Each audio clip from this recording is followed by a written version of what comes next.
Today we'll be having some fun with a Confederate revolver, the .36 caliber Griswold Gunnison. I'm Dustin and you're watching Guns of the West.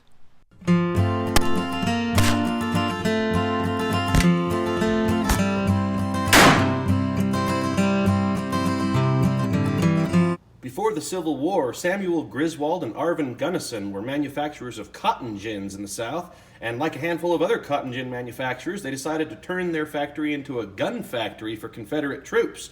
This is the Griswold Gunnison Revolver, and it's a very close copy of the Colt Navy revolver. There were some manufacturers in the South who were making copies of revolvers made by Whitney. By Whitney! Oh! Was that? Actually, that's an entirely different Whitney. That's not who I meant. But anyway, these guys were obviously making copies of the Colt. Now, these are both reproduction Colts by Pieta, but let's take a look now at some originals and see how they compare to each other. These photos are found in the book A History of the Colt Revolver by Haven and Belden. On the top photo, you can see that the Colt Navy had a steel frame, octagonal barrel, a flat grip base at the bottom of the grip, and a curved trigger. Now, if you look down at the Griswold and Gunnison, there are a lot of similarities, but it has a brass frame, and there are some arguments about whether or not those were brass or if they were actually bronze. This book has it listed as brass, so I'll go with that. It has a round barrel, an angled grip base, and an angled trigger. Now, taking a look back at these reproductions, you can see that these are even more similar to each other than the originals were.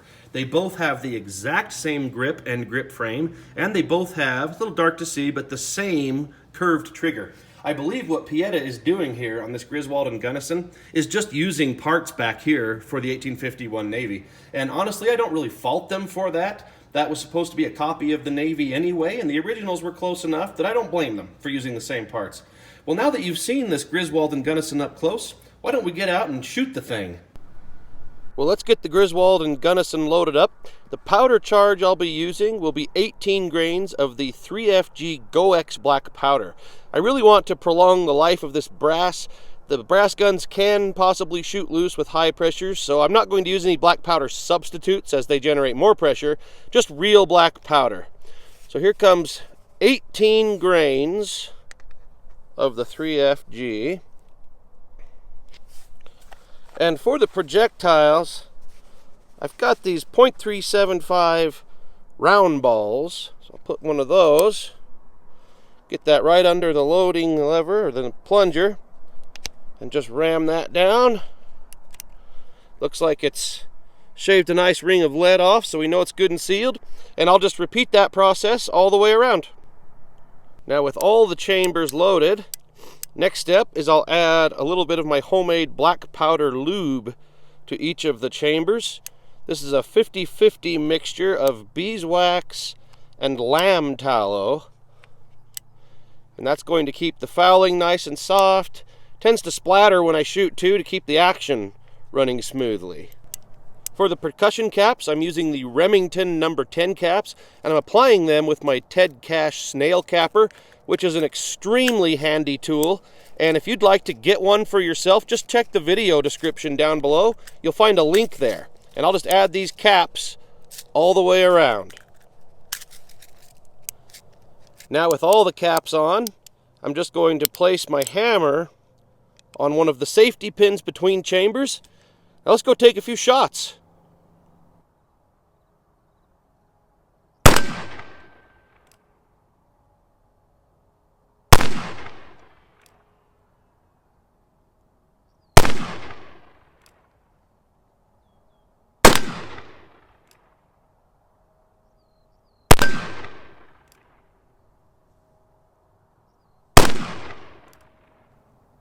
Well, I had a few misses there until I figured out where to put my sight picture. This one actually doesn't shoot quite as high as the Colt 1851 Navy. Let's load it up now with some conical bullets and we'll see how it does with those. For the powder, we'll just stick with the 18 grains again of the 3FG GoX black powder. And for the conical, I'll be using the Colt Cartridge Works bullet. And one thing that I love about this Griswold and Gunnison, you can see that the bullet rotates right into place under the plunger with no modification to the gun. So now I just ram my conical bullet down, and I'll continue that all the way around.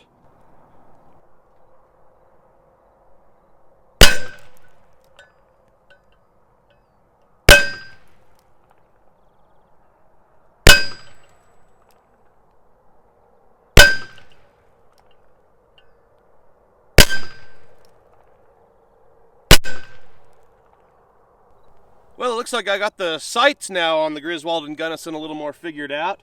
Now, this shot, and this shot are a little sloppy. Those are from that first group with the round balls.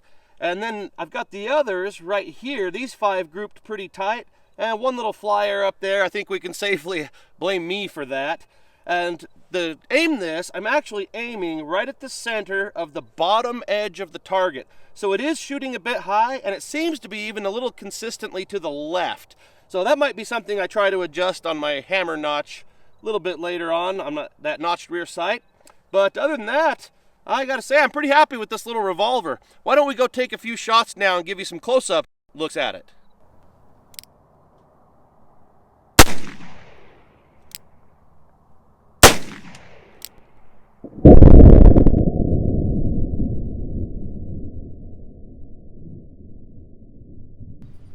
Well, I hope you enjoyed this look today at the 36 caliber Griswold and Gunnison as much as I enjoyed showing it to you. By the way, shout out to my niece Katie, who's helping out in this video with the camera work. Don't forget to click that like button down below and subscribe to the channel so you can see more videos. And in the description, you'll see where to find my website and where to follow me on social media. Thank you so much for watching.